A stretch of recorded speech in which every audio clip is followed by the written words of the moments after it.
Alright, time to do some speedrun Conan lore because I've wanted to do this video forever and I've gotten really into the game and I've just decided, you know what, fuck it, let's do it. Here we go! So we're going to start off with the Giant Kings. The Giant Kings owned everything. They owned all the map. See these three chuckle fucks? Those are the Archivist, the Priest King, and the Warmaker. In that order. Archivist is a ghost, because he's dead. Priest King's undead, but dead.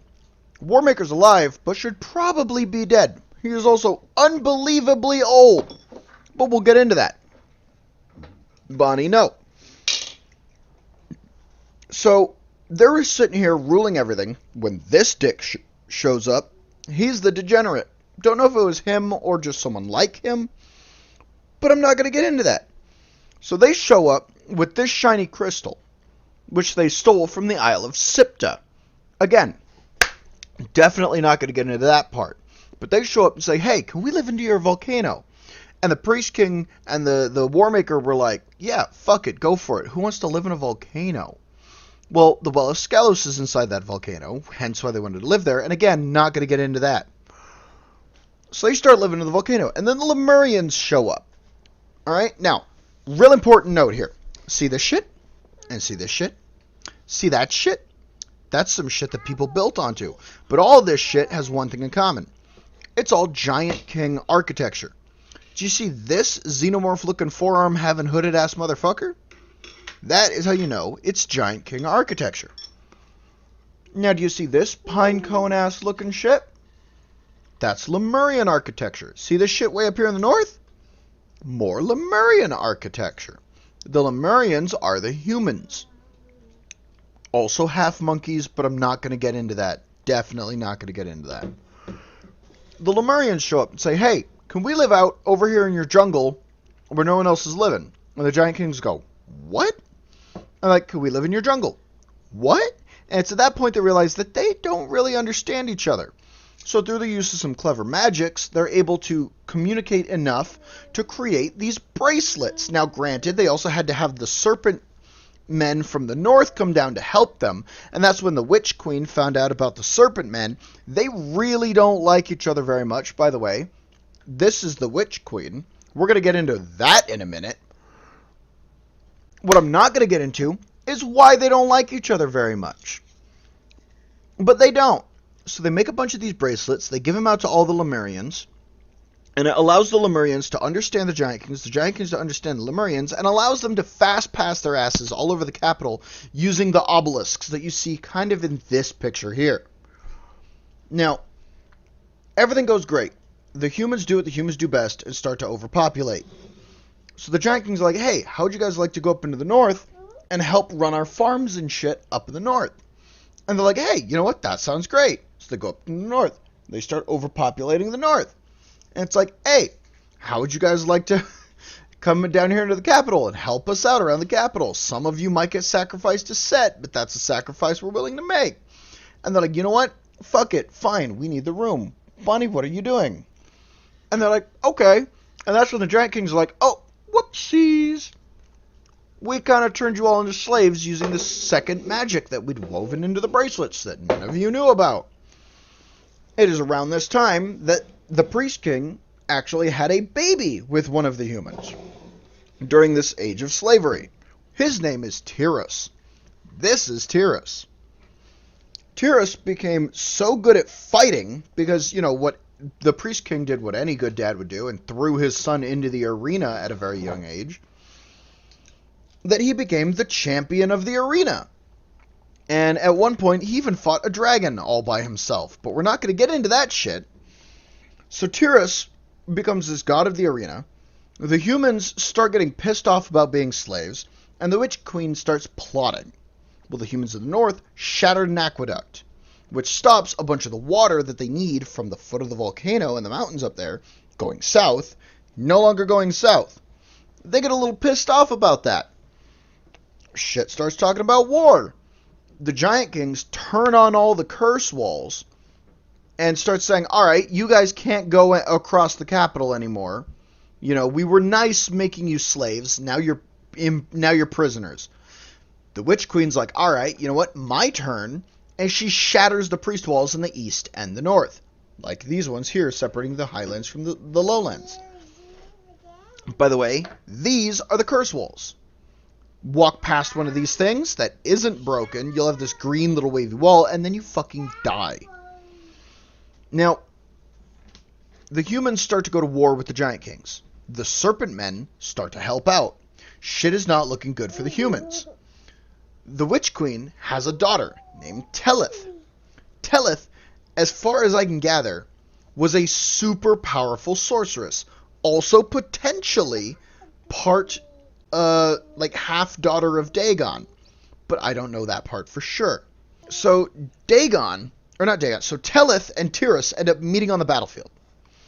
And they are both such incredible warriors that they end up falling in love with each other and having a son with the most baller name of Zolthar.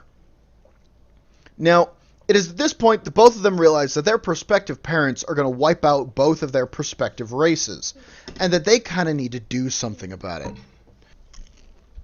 Tiras turns on his father, and Telith turns on her mother. And this next part happens almost simultaneously, so really do try to bear with me at this point, okay? First things first, the Archivist goes to meet the Witch Queen in the Circle of Swords. While up there, in a circle that is supposed to have magics on it that prevent you from harming each other, the Witch Queen casts her magic and ends up murking the fucking Archivist. Here's a video.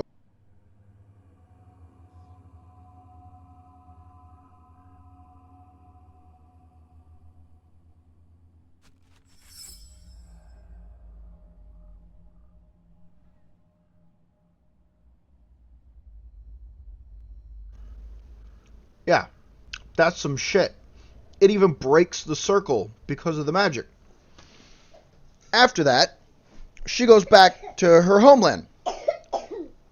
And Telith confronts her, traps her soul into a mask, but it costs Telith her own life. Meanwhile, Tiras turns on his father, and is actually successful in killing his father, but also not successful in the fact that the diadem that the father wears, this thing, as it states right here, refuses to let the Priest King die.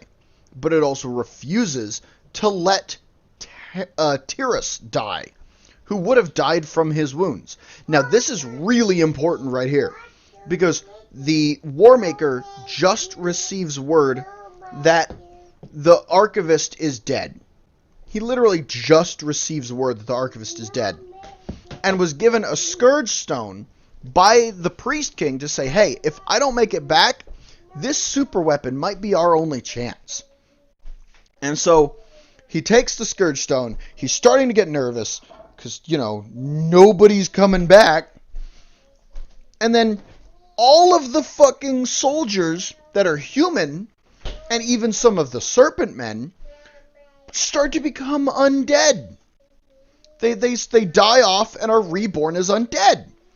And it's like, what in the fuck? Well, it's because Tiras betrayed the Giant Kings while he still had soldiers loyal to him among the Giant Kings. Most of the Giant Kings' slave armies and Serpent Man armies. Now, at the same time, he also had a bunch of Lemurian armies that were loyal to him, way up in the north, because they knew that this coup was coming. Everyone loyal to Tiras was also made undead when he was by the diadem. This thing. That is why there are all of these undead everywhere around the capital, around the Bonnie! Shh. Around the capital, around the, around the north, around the Mountains of the Dead. They're all undead now.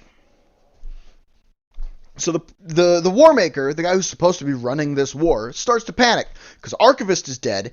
Everybody just turned undead, and the Priest King is now dead and sealed away in a tomb because they can't technically kill him, so they just locked him away in a tomb.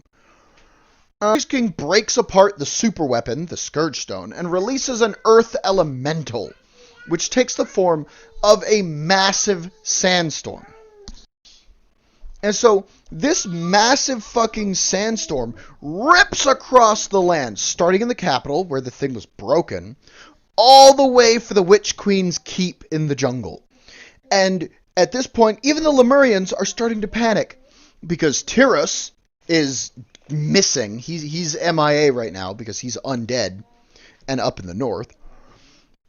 Teleth and the Witch Queen just kind of cross-canceled each other. So Petruzio, the Lemurian high priest or archpriest or whatever, the next in line, steps up and is like, I will give my life to defend my people. And binds the sandstorm in a fucking Dormammu I've come to bargain ass moment. He binds it into a time loop that is pinned to his own flesh. And then that causes the sandstorm to restart back where it was summoned in the capital, rip its way across the land again. Remember, which is all Giant King. Remember, this is where the Giant Kings are living, all across this land. And then thunk back into Petruzio before being sent all the way back. And eventually, this drives him insane, but I'm not going to get into that. This constant running of the sandstorm kills off all of the Giant Kings. It turns their entire homeland into a fucking desolate desert with barely any oasis land left to spare. The humans, the Lemurians, out in the jungle, are so afraid of this sandstorm because it'll kill them, they start fucking a bunch of monkeys and a bunch of, like, lesser beasts. Not gonna get into that right now. The ones in the north are all turned into undead or killed off by the undead, save for a few who, Lord only knows what happens to them. It's at this point that a fuck ton of time goes by. Just rolls on by with nothing happening. The Warmaker, somehow not dead, just kind of walks around the city realizing how everyone else is dead, probably wishing he was dead, when a human shows up named Thoth Amon. Thoth Amon is a sorcerer who is very common in the Conan lore. He shows up and he starts talking to the, using sorcery the same way the Witch Queen did, starts talking to the Warmaker, who's just so happy to have someone to talk to, he doesn't give a fuck who they are. What he doesn't realize is that Thoth Amon is secretly trying to get a bunch of information out of him so that he can break into their vault and steal all their precious artifacts. He ends up taking one called the Serpent Ring of Set, which is super fucking powerful, taking it back. He then fucks off out of the fucking exiled lands with it. It does a whole bunch of shit. Not going to get into most of that. He uses it to help make the slave bracelets, to recreate slave bracelets. Alright? Now, how he does all that shit, I don't know. Because you need a lot of artifacts just to make the thing to take them off. But that's not really important. The fact is, he makes the bracelets. He then fucks off to wherever the fuck he's fucking off to, and he starts saying like, hey, you want to get rid of some people? I got a way to get rid of some people. And Stygia implements this fucking policy, and a lot of places actually implement this fucking policy, where they start the Relic Hunter program, where they take a bunch of people, offer them a bunch of money, you gotta put on this bracelet, you get thrown into the fucking exiled lands, and whatever you bring out, whatever relics you find, you bring out, you gotta keep, a bunch of money for. Or you get a bunch of money for. You don't get to keep the relics, but you get a bunch of money. So a bunch of the Relic Hunters start doing that shit. This is where they live. Now, they realize that they've been lied to by the end, and that, this purge keeps coming through, trying to steal your artifacts. They realize that they're prisoners here, because they can't leave, and anytime they try to leave, Thoth Amon and his sorcerers just fucking kill them. So it's like, well, we've got cheated. We're gathering up all these artifacts just to be killed and have them taken from us. And so that's where you come in. You are somebody who is exiled to these lands for your crimes. And instead of just killing you, they're disappearing you. They're making it seem like you didn't exist at all. Vanishing.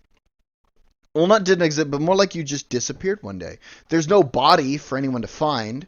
There's no blood trail. There's, no murder weapon. You just disappeared. and now you're here.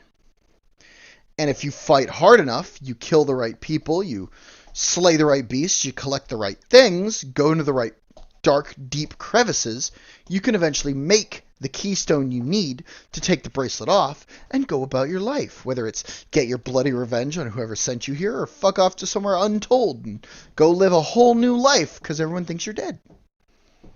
But that's the Exiled Lands in a nutshell. Serpentmen show up. Lemurians show up. War breaks out. Shit gets desperate. Nuke deployed. The fallout kills everybody. Thothamon shows up. Rifles through what's left behind. Takes his leave. And starts sending others to rifle through what's left behind. And you are one of those sad people. So welcome, exile. Live fierce, fight hard, and hopefully you'll see the other side of that ghost fence eventually.